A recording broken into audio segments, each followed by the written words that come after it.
Is accused of being a deadbeat dad, but he says he's not the child's father, and he has the test results to prove it. For nearly 20 years, the state has been trying to collect child support payments from him. Marissa Yamana has more on the story you'll see only on KHON2. Marissa? Joe, Peter Ortiz contacted our action line asking for help, so we went in search of answers. For Peter Ortiz, it all started back in 1995 when he got his first letter from the Hawaii Child Support Enforcement Agency. I quickly replied to them denying paternity. But the letters continue to this day. They've got liens on my property. I cannot use the property at all. It's all liened out. They send me threatening notices. I mean, I cannot get a passport. They hit me with everything. I am without resolve. Child support claims Ortiz is the father of a child who's now 37 years old. Ortiz, who lives on the Puna district of the Big Island, has been ordered to pay $24,000 worth of back payments. That's despite the child's mother repeatedly telling the state that Ortiz is not the father. Ortiz asked the child to go in for a DNA test years ago. And so my son did, and it was definitely proven that he was in no way the father of my son.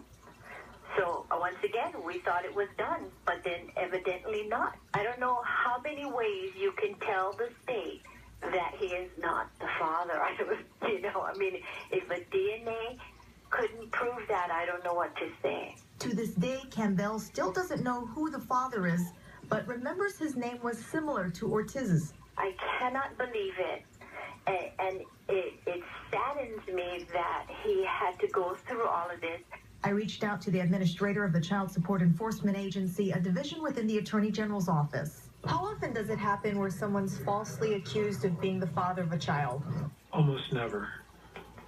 And I say that because whenever there's any doubt about the paternity in a case, we require people to be tested.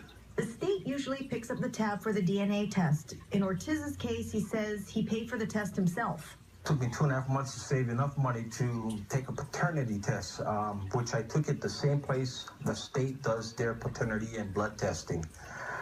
Got back my results. I forwarded the results to the Attorney General, and I walked in the results into the Child Support Enforcement Agency at that time. And at that point, I still had no resolve on my case. Kemp says their agency implements and enforces court orders. They currently handle more than 85,000 child support cases. If there's been a judgment somewhere that was wrong, I can't speak to it. I couldn't tell you anything about it because of the confidentiality laws, but we don't make those decisions. So that if there was one that was wrong that was made, it was not made by us. And we may be enforcing it, but that's because we're required to under the law. Is somebody guilty until proven innocent?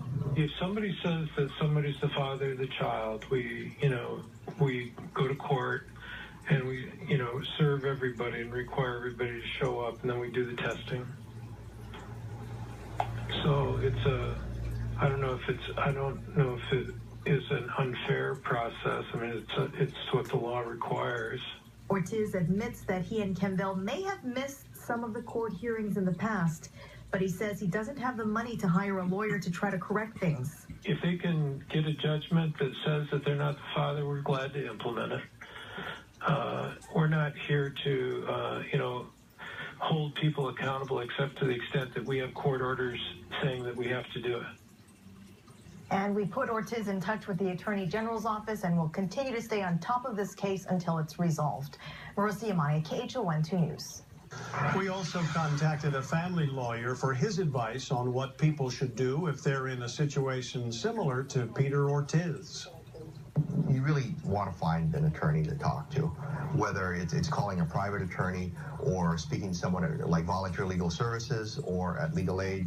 It's really important to talk to an attorney. And here's the important thing, bring the letter so you can talk with the attorney about what the letter specifically says. He says Volunteer Legal Services Hawaii has attorneys who do volunteer pro bono work.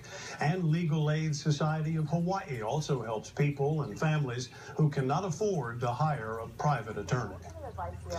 A bullying incident at